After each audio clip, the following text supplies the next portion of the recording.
আচ্ছা, তো এবার হচ্ছে আমাদের অ্যাক্টিভিটি 6, ঠিক আছে।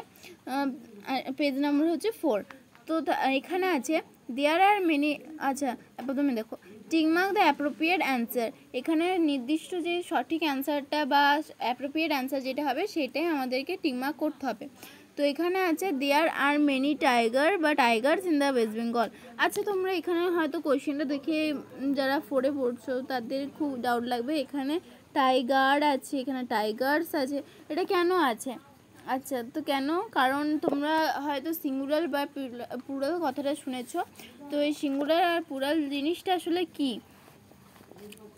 সিঙ্গুলার হচ্ছে ধরো একটা জিনিস, আর প্লুরাল মানে হচ্ছে অনেক কটা জিনিস। তো যখন আচ্ছা তোমরাই বলো যে এখানে টাইগার আমাদের ওয়েস্ট বেঙ্গলে কি এক পিসি টাইগার আছে, মানে একটাই কি টাইগার আছে?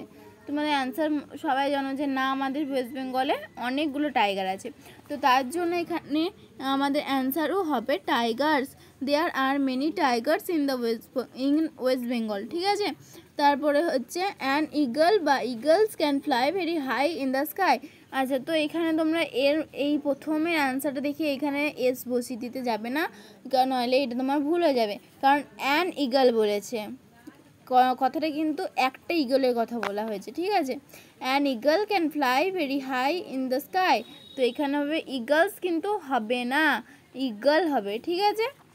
তো দ্য পিকক, মানে এখানে একটু ভেবে চিন্তে অ্যান্সার দিতে হবে, ঠিক আছে। দ্য পিকক বা peacocks is our national bird.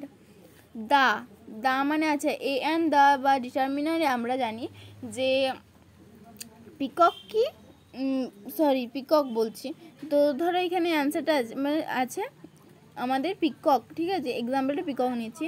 তো দা যখন বলা হচ্ছে তখন